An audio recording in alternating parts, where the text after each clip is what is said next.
মায়ের সাথে জাহাজ করে গভীর সমুদ্র পাড়ি দিতেছে। সাদ্দাতের বয়স হবে তখন 2 দিন অথবা 3 দিন। জাহাজ যখন সমুদ্রের মাঝে গেল, তখন হঠাৎ ঝড় বৃষ্টি শুরু হলো, আর এই জাহাজটি গভীর সমুদ্রে ডুবে যাচ্ছে। মা জাহাজে একটি কাঠ ভাসতে দেখে মা খুব কষ্ট করে ওই কাঠের উপরে শিশুকে বসালো, এবং এই অবস্থায় কাউকে দেখতে পায় না যে সাহায্য করবে। একমাত্র আল্লাহ ছাড়া কাউকে দেখতে পায় না। এমন সময় আল্লাহ তাআলা আজরাইলকে হুকুম দিয়েছেন, হে আজরাইল, যাও গভীর সমুদ্রের মধ্যে মা ও শিশু দুজনই বেঁচে আছে, তাদের মধ্য থেকে তার মার জানটা কবজ করে নিয়ে আসো। আজরাইল আলাইহিস সালাম এসে দেখে মা শিশুকে আদর করে দুধ খাওয়াচ্ছে। এটা দেখে আজরাইল আলাইহিস সালামের দুঃখ পেল এবং আল্লাহকে বলতেছে, হে আল্লাহ, এখন যদি আমি মায়ের জানটা কবজ করে নিই, যদি আমি মায়ের জানটা নিয়ে ফেলি, এই ছোট্ট শিশুটার কি হবে? আল্লাহ তাআলা বলে, আমি যেটা হুকুম দিছি সেটা করো। তারপর আজরাইল আলাইহিস সালাম মার জানটা কবজ করে নিয়ে গেল। ওই সময় আল্লাহ তাআলার আদেশে সমুদ্রটা শান্ত হয়ে গেল। শিশুটি ভাসতে ভাসতে এক জঙ্গলের কিনারায় এসে পৌঁছালো। ওই জঙ্গলে ছিল বিশাল বড় বাঘ। আল্লাহ তাআলা ওই বাঘের উপর শিশুটির প্রতি মায়া ঢেলে দিল এবং ওই বাঘটা তাকে দুধ পান করালো। কয়েকদিন যাওয়ার পর ওই জঙ্গলের পাশ দিয়ে একটা বৃদ্ধ মানুষ হেঁটে যাচ্ছিল।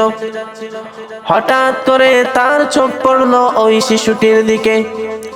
তারপর বৃদ্ধ মানুষটি তাকে নিয়ে তাদের সর্দারের কাছে আসলো আর বলল, মালিক, এই শিশুটিকে আমি জঙ্গলের পাশ দিয়ে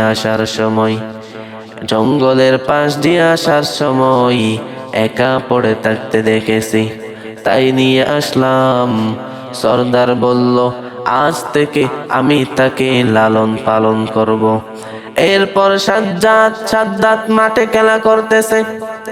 ওই সময় একটা বাহিনী আসলো, তার সব সাথীরা দৌড়ে পালালো, কিন্তু সাদ্দাত যায়নি, কারণ তার ছিল অনেক সাহস এবং মেধাবী।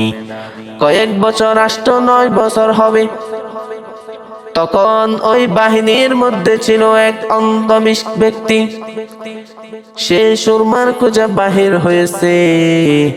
তাদের মধ্যে একজন জমিনে একটা সুরমার বোতল পড়ে থাকতে দেখলো, কিন্তু কিভাবে দিবে চোখে যদি সুরমা ভেজাল থাকে? সেজন্য পরীক্ষা করার জন্য সাদ্দাতকে ডেকে বলল, এই সুরমাটি চোখে দাও। সাদ্দাত সুরমাটি চোখে দেওয়ার সাথে সাথে সে জমিনের ভিতরে কি কি জিনিস আছে সব দেখতে পাচ্ছে।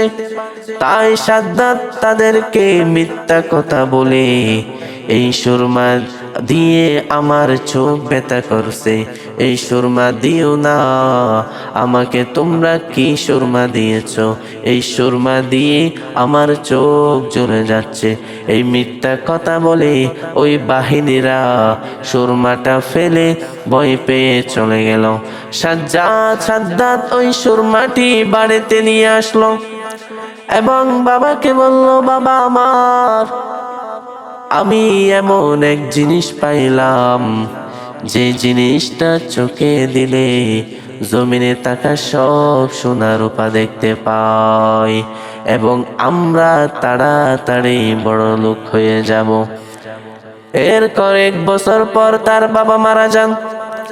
তারপর এলাকার মানুষরা সাদ্দাতকে সর্দার বানাই দেন।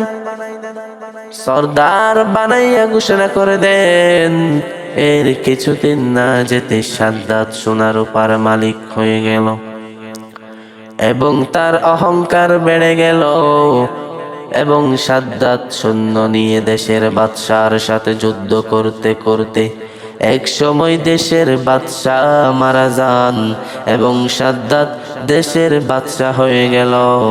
তার এত অহংকার ছিল যে সবাইকে বলল, আজ থেকে আমি তোমাদের খোদা। এরপর সবাই তাকে খোদা মানতে এই কথা শুনে মানতে লাগলো। এই কথা শুনে হযরত হুদ আলাইহিসসালাম সাদ্দাতের কাছে এসে বলতেছে, হে বাদশাহ, আল্লাহকে ভয় করো, আল্লাহর ইবাদত করো, আখিরাতে আল্লাহ তোমাকে বেহেশত দান করবে। সাদ্দাত এই কথা শুনে রেগে হুদ আলাইহিসসালামকে বাহির করে দিল এবং সেনাপ্রধানকে বলতেছে, যাও আমার জন্য একটা সুন্দর মন জুড়ানো একটা বেহেশত নির্মাণ করো। অনেক বছর পর তার জন্য বেহেশত বানিয়ে ফেললো। তারপর যখনই সাদ্দাত বেহেশতে প্রবেশ করবে, ওই সময় আল্লাহ তাআলা আজরাইল আলাইহিসসালামকে হুকুম দিয়েছেন, যাও সাদ্দাতের জানটা কবজ করে নিয়ে আসো। তখন আজরাইল আলাইহিসসালামের খুব কষ্ট হলো। কি করবে, এটা আল্লাহর হুকুম। জানটা নিয়ে আসার পর আল্লাহকে বলতেছে, আল্লাহ, আমার দুইজন ব্যক্তিকে জান কবজ করতে খুব কষ্ট হয়েছে, খুব মায়া লেগেছে। একটা হলো সমুদ্রের মাঝে ওই শিশুটির মা, আরেকটা হলো বাদশাহ সাদ্দাতের। বাদশাহ সাদ্দাত দুনিয়ার মধ্যে বেহেশত বানাইলো, কিন্তু বেহেশতে যাওয়ার আগে আপনি আমাকে হুকুম দিয়েছেন তাকে নিয়ে আসার জন্য। দুনিয়াতে এত কষ্ট করে বেহেশত বানাইছে, কিন্তু তার দেখার সময়টুকু পেল না। তখন আল্লাহ তাআলা বলেন, তুমি সমুদ্রের মাঝে যেই শিশুটি দেখছো সেটা হলো সাদ্দাত। আমি তাকে সমুদ্র থেকে বাদশা বানাই দিছি, তবুও সে আমার নাফরমানি করতেছে। সেজন্য আমি আল্লাহ তার দুনিয়ার বেহেশতে প্রবেশ করার আগে নিয়ে আসছি। সেজন্য ভাইয়েরা, বন্ধুগণ, অহংকার করিও না। অহংকার হচ্ছে পতনের মূল। অহংকার মানুষ বেহেশতে প্রবেশ করতে পারবে না।